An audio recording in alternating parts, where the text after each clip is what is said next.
selamat tahun baru 2024 semuanya. Kembali lagi di Ribet dengan gue Yorin. Dan gue Yoga. Di Ribet, ringkasan berita Diulang. terkini. Kenapa? Pemanasan. Udah lama kita liburan ya. Iya. Situ kali liburan, sini mah enggak. Sini meratapi nasib di rumah. Pusing gue lihat itu. Apa pemilu? Enggak, gue masih dendam sama bos gue. Santet enggak gitu. Oke. Maaf ya, kita intermezzo dulu. Langsung saja. Mumpung masih panas masalah masalah Debat Capres. Silakan nggak? Kita ambil dari Detik News aja ya. Ganjar soal Prabowo tak cukup waktu buka data. Nah, kalau tak siap jangan debat. Waduh.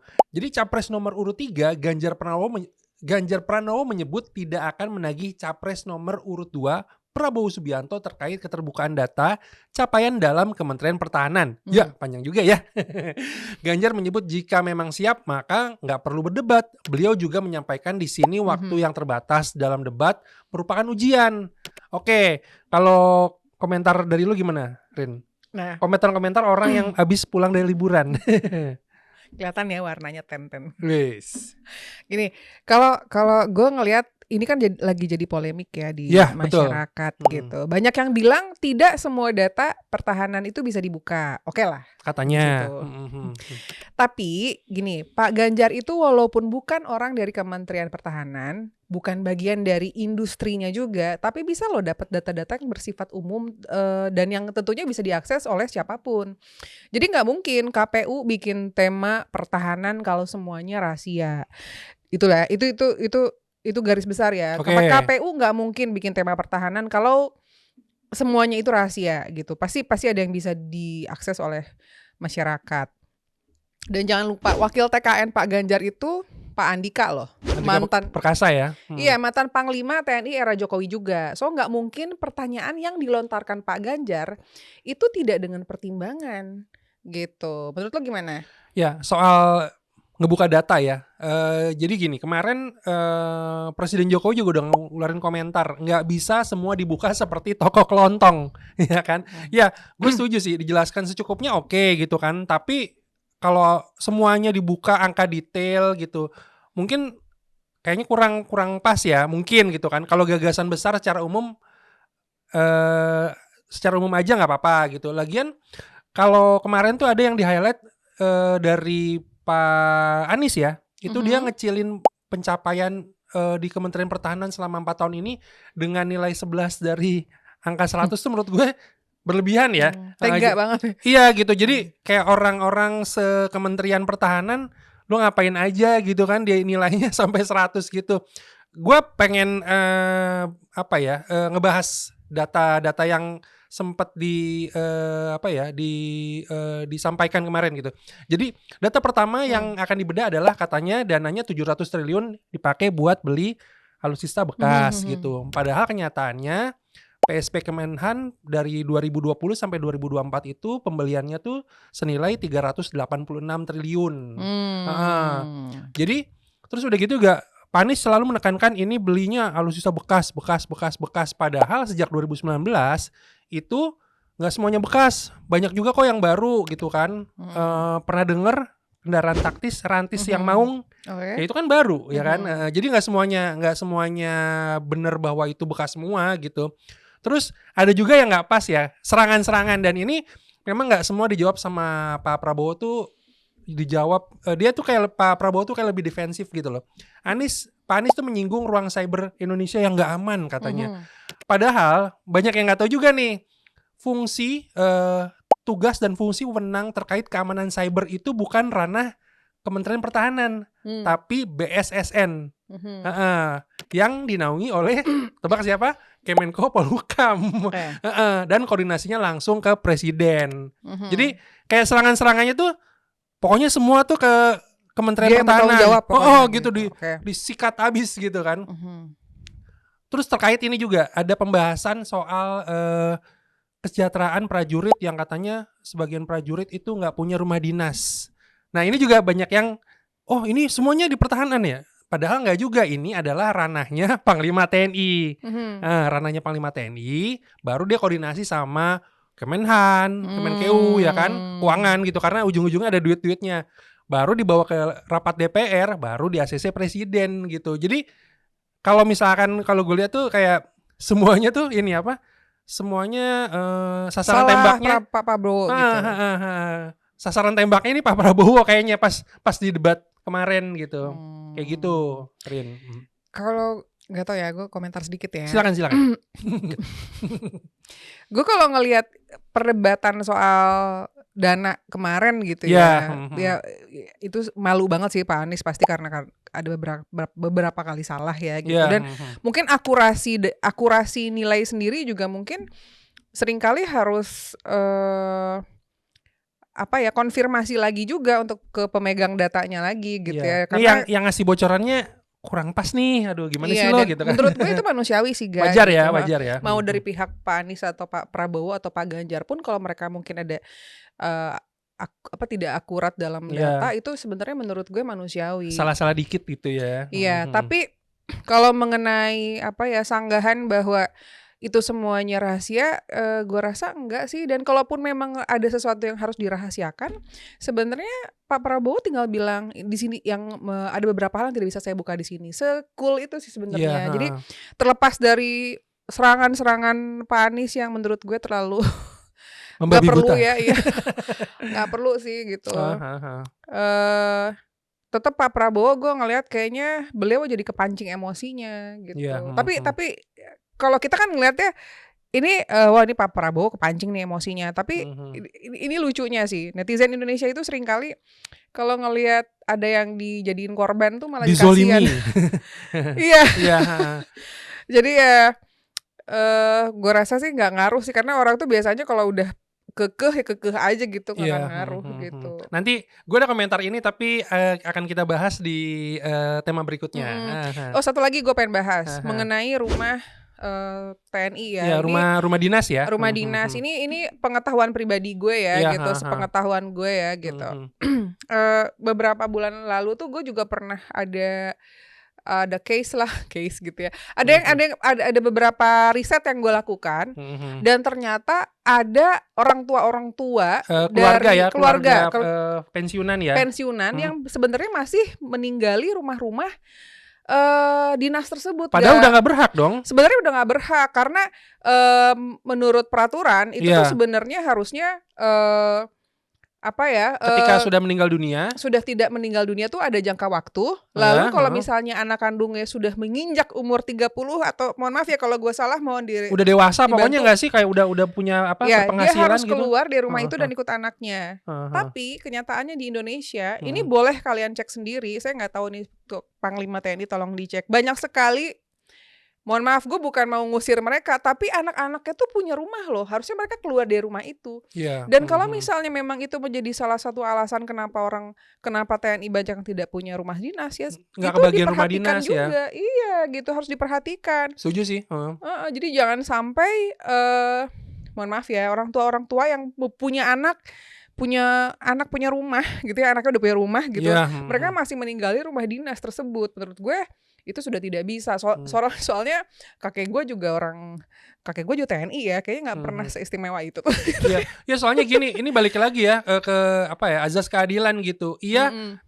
Lo keluarga lo atau orang tua lo berbakti sama negara, setuju gitu kan. Tapi ketika si anak udah punya rumah gitu kan, nah lo harus fair, adil kepada tentara-tentara ya kan, atau prajurit-prajurit yang belum kebagian ya nyicipin. Betul. Ya gantian, sistemnya gantian gitu. Jangan ngehak terus gitu, sementara pemerintah juga kan punya keterbatasan ya. Maksudnya kayak ngasih rumah dinas tuh nggak bisa setiap tahun nambah 1.000 rumah gitu, nggak bisa. Pemerintah punya keterbatasan dana gitu. Jadinya yang udah ada ini mungkin buat masukan juga ya buat pemerintah gitu, bahwa ya dicek gitu kan. Betul. Siapa keluarga-keluarga yang memang sudah harusnya tidak menempati rumah dinas, sehingga bisa diberikan kepada yang prajurit yang lebih berhak. Betul. Gitu. Setuju.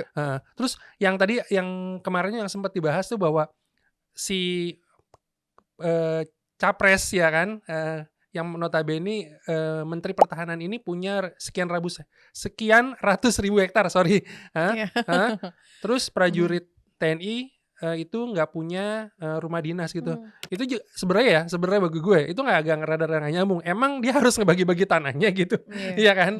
Itu kan pribadi ya. Iya, itu pribadi gitu. Jadi kalau misalkan dia punya tanah banyak atau sedikit, itu kayaknya nggak pas aja sih kalau buat dibandingin gitu.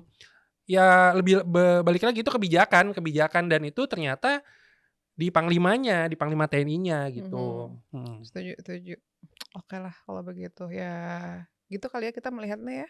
Ya, apa ya? Masukan buat pemerintah ya dari debat capres kemarin gitu kan. Betul. Nanti Bu kalau nggak dijalankan di pemerintahan yang sekarang ya mungkin di pemerintahan berikutnya. Ini kita lanjut ke berita kedua aja gak? Soalnya masih ada kaitannya. Kita mau ngebahas yang lain-lain sebenarnya ada hubungannya juga dengan yang Betul. kedua. Kita lanjut aja ya. Lanjut. Oke. Berita kedua masih soal debat kemarin ya tentunya. Kita ambil dari Detik News lagi. Jokowi soal debat capres, visinya tak kelihatan, justru saling serang. Wah, total attack. Nih, gini kata Pak Jokowi ya. Ya, yang pertama memang saya melihat substansi dari visinya malah tidak kelihatan. Yang kelihatan justru saling menyerang. Yang sebetulnya nggak apa-apa. Asal kebijakan, asal policy, asal visi disampaikan nggak apa-apa, nggak apa-apa gitu. Oke, intinya kalau gue ngeliatnya ya, Pak Jokowi itu sendiri bilang nggak apa-apa saling serang. Nggak apa-apa. Ini kalau gue ngeliat statement beliau ya, sebenarnya nggak apa-apa. Jadi sebenarnya saling menyerang nggak apa-apa, asal visi misi visi misinya, kebijakannya tuh semua tersampaikan. Kalau kita ngomong visi misi artinya ada solusi ya dari sebuah permasalahan yang ada di Indonesia. Ya walaupun gue nggak paham ya visi misi Pak Anies yang segitu obviousnya menyerang Pak Prabowo.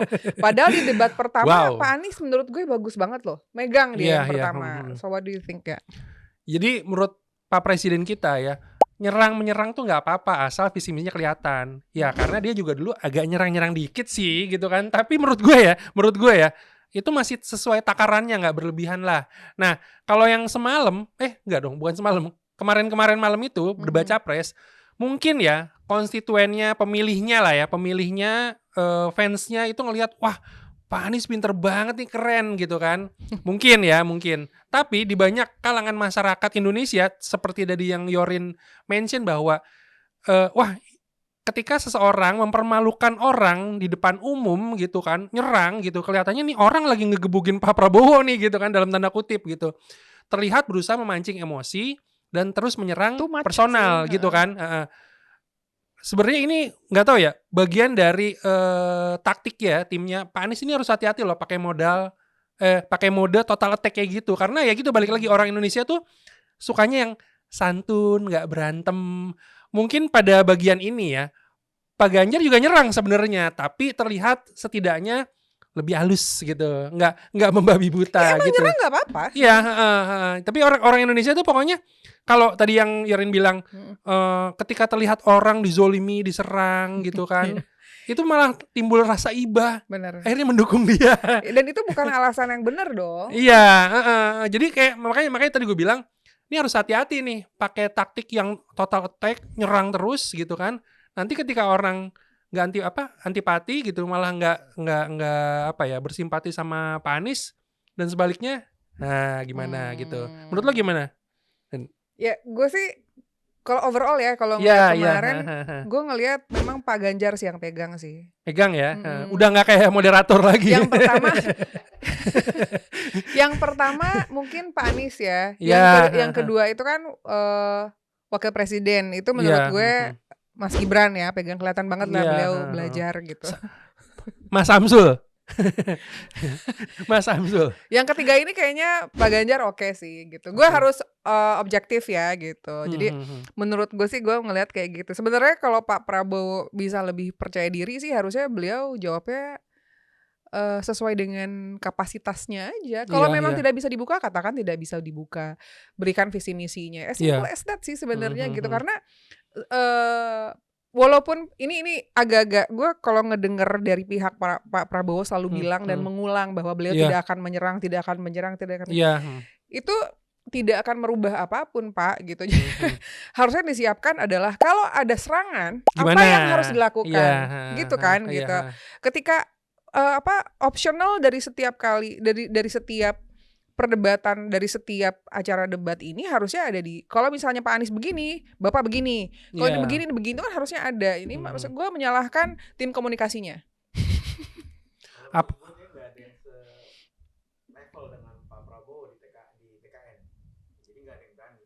Nggak ada yang berani Gitu. ya. Gak ada yang Takut berani ya. ngasih tahu Pak Prabowo gitu. Gini loh Pak, mendingan gini-gini. Oh, gue tahu mungkin yang bakalan didengar. Senior. Mungkin yang bakalan didengar kalau yang ngasih tahu Pak Jokowi langsung, yang sebagai coachnya gimana?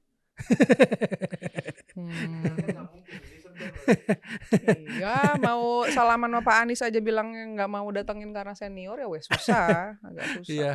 Tapi ini masukan positif masukan positif ya. Harusnya mudah-mudahan Pak Prabowo mau mendengarkan masukan-masukan dari sekelilingnya. Kalau memang sekelilingnya memang bagus ngasih strategi inputnya. Bertahan itu, defensif itu bagus, tapi jangan bertahan terus-terusan gitu. Takutnya ya memang dimanfaatkan dari paslon lain ya untuk pakai strategi menyerang dengan berharap blunder. Jadi kita pakai sistem sepak bola, Lin.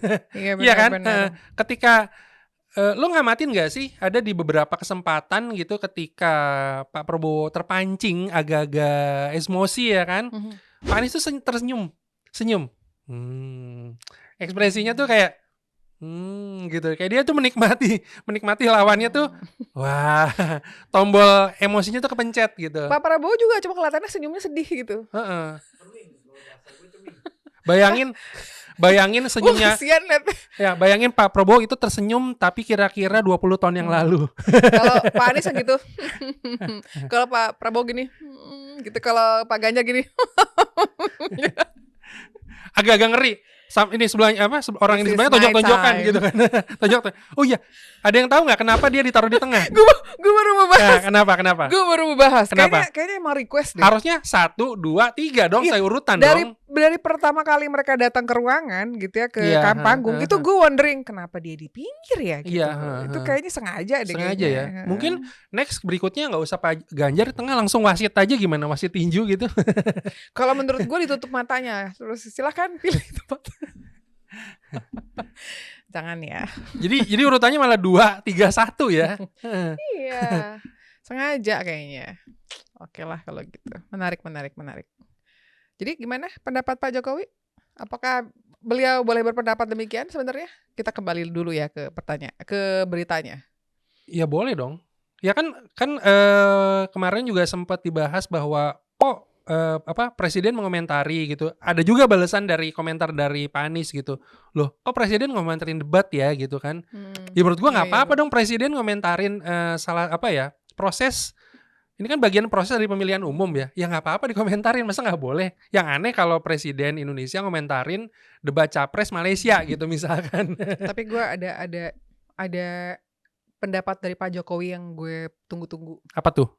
Nanti besok kita bahas. Oh, besok aja? Kok besok? Nanti aja.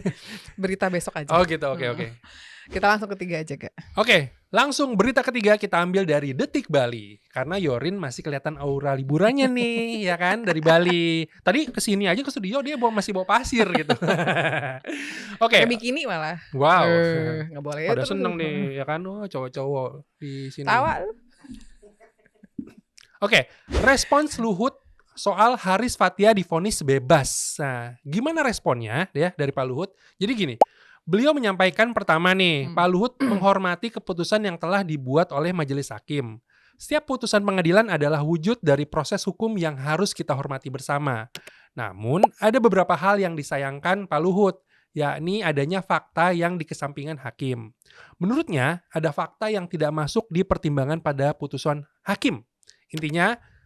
Pokoknya intinya nih ya, Pak Luhut menghormati keputusan, tapi ya agak-agak nggak puas lah karena beberapa hal gitu. Gimana menurut lo? Kalau gue ada 2 poin sih, Ga. Ya. Jadi, yang pertama, gue adalah salah satu yang ikut happy Haris dan Fathia bebas. Happy. Karena artinya demokrasi di Indonesia ini masih bisa lah dianggap bekerja gitu ya. Yang kedua, kalau Pak Luhut nggak puas, menurut gue wajar. Wajar. Karena namanya orang berperkara itu ya pasti pengen menang. Ya. Ya gitu. Karena beliau kalah jadi pasti gak puas. Tapi tetap bisa berbesar hati kan bagus banget. Ya kan gitu. Lagi pula kita gak tahu. Siapa tahu respon Pak Luhut tersebut hanya untuk menyiratkan bahwa ada hal-hal nih ya dari riset-riset yang dilakukan yang tidak bisa dianggap benar. Tapi timnya Pak Luhut sendiri juga bingung ya. Bingung mau buktiinnya gimana. Jadi ya ikut apa kata hakim aja. Karena riset yang dilakukan oleh Haris Fathia ini ya memang itu didapatkan dari perusahaan itu sendiri gitu. Oh gitu. Menurut lo gimana gak? Ya tadi balik lagi ya sesuai sama komentar lo gitu. Ya memang semua orang ya kan yang terkait sama persidangan ya pasti pengen perkaranya ya dia yang menang gitu. Tapi karena ada sesuatu hal gitu timnya juga nggak bisa ini. Ya gue setuju sih gitu kan. Ya mungkin ini ya bisa jadi pembelajaran semua pihak aja gitu. Jadi karena ini kan kasusnya katanya kan pencemaran nama baik gitu kan. Kalau dari sisi yang terdakwa ya itu mungkin lebih berhati-hati lagi, standar banget ya komentarnya. Ya lebih berhati-hati lagi lah. Karena kalau misalkan kayak ketika tuduhan atau apa ya sangkaan ya yang berpotensi mencemarkan nama baik seorang atau itu benar apa enggak gitu kan? Gitu. Ya pasti ada. Kalau ketika ada orang yang nggak suka gitu, itu resiko sih menurut gue, iya nggak sih? Kayak lo mengemukakan sesuatu fakta tentang seseorang. Tentang usaha seseorang. Ketika orang itu nggak suka, nggak sesuai, dia menganggapnya nggak sesuai gitu. Ketika orang itu menuntut secara hukum, ya menurut gue resiko gitu. Perkara nanti menang atau enggak, ya kan bisa dibuktikan atau enggak. Ya itu kita lihat lagi, balik lagi nanti ke kasusnya nanti seperti apa nih kayak gini. Waktu itu kan makanya awalnya kan sempat ini ya, orang juga banyak berpolemik gitu. Wah kenapa sih kok sampai dituntut? Kenapa sampai kayak gini-gini gitu kan? Ya kata gue nggak lupa ya yang bilang tuh Pak Luhut langsung atau timnya gitu ya udah biarin nanti biar dibuktikan aja di depan hukum gitu seperti itu gitu. Tapi kalau kita bicara mengenai mohon maaf ya Pak Lord Luhut ya kalau misalnya lo ditanya ya gitu lo dibilang Lord Yoga marah nggak? Enggak karena gue memang sombong. Lo marah nggak dibilang Lord Irsya? Lord Eno? Gue marah. Karena kenapa? Karena gue perempuan. Oh gitu ya. Nice. Gak apa-apa ya, my lord perempuan gak apa-apa ya? Gak apa-apa ya, gak apa-apa. Oh ya gak apa-apa, bisa ya. Oh, ya. Gak marah berarti boleh. Cuma gak ada yang mau manggil gitu masalah. Emang yang jadi bahan pembahasan emang seperti ini lordnya ya? Ini salah satunya. Salah satunya ya. Salah satunya. Tapi yang diributin sempat Pak Luhut ngomong tuh kan kalau nggak salah yang soal itu kan soal apa pencemaran nama baik ya kan betul. Yang apa namanya? Dia data punya dari usaha riset dari Papua kan itu juga ya betul. Ya. Tapi soal Lord Luhutnya juga itu jadi masalah. Jadi masalah ya. Padahal media banyak banget ya yang ngebahas itu ya. Terus kayak bercandaan orang-orang gitu ya nggak sih? Tapi menurut gue kalau gini di satu sisi kita menganggap bahwa kenapa sih harus marah gitu ya. Tapi di satu sisi gue sendiri juga nggak mau lo dipanggil sesuatu yang menurut gue itu bukan gue. Ya. Jadi tapi gue akan kasih tahu gitu. Mungkin kalau misalnya seterkenal Pak Luhut, mungkin secara dipublikasikan bahwa saya tidak suka dipanggil seperti itu dan mungkin ada baiknya ya seperti itu gitu. Gak usah pakai dituntut ya. Iya, ya pasti gue seneng lah mereka bebas karena kita butuh Haris dan Fathia yang lainnya yang tetap ada di Indonesia gitu. Kalau gue, to be honest, gue pengen seberani itu, tapi masalahnya gue nggak mau masuk penjara gitu. Gue masih jaga-jaga. Tapi gue sangat support sih, maksudnya mereka yang berani, para aktivis yang aktif untuk memberikan meriset bahkan gitu sesuatu yang memang perlu dipertanyakan dan perlu pertanggungjawaban di hadapan publik gitu. Dan ini kebetulan juga dia orang yang dalam tanda kutip ya dituduh ya itu seorang Pak Luhut gitu. Mungkin yang lain-lain sampai udah nggak pernah nongol sekali. Ini sejak sakit ya? Iya, banyak juga kan mungkin yang orang yang didiemin gitu kan nggak usah. Aduh lah, gue juga nggak bakal nuntut balik diurusin gitu. Nah, ini udah jodoh banget nih yang disangkakan adalah sosoknya Pak Luhut gitu kan. Betul. Shockingly gitu ya. Ya udah gitulah. Ya gitu ya. The rest is history. Ya kita lihatlah apakah ini adalah salah satu bukan berprasangka buruk ya. Ya, Apakah ini juga salah satu strategi pemerintah untuk membuktikan bahwa udah maafin karena pemerintah lagi dipertanyakan sisi demokrasinya gitu. Indonesia adalah negara yang sangat demokratis. Di bawah pemerintahan Pak Karena Jokowi. untuk menutupi kasus MK, nggak boleh nanti gue salah lagi. Oke, that's it for now. Udah ya. Cukup sampai di sini? Gue pengen bahas yang lain sih yang lucu-lucu. Ya, nanti kita bahas di episode berikutnya Itu kemarin nonton nggak itu yang berita viral tuh orang yang nge-gym terus ngata-ngatain kuli. Ya, nggak bener tuh. Udah gitu doang sih gue cuma Oke. Terima kasih sudah menyaksikan kami. Bye-bye, sampai jumpa.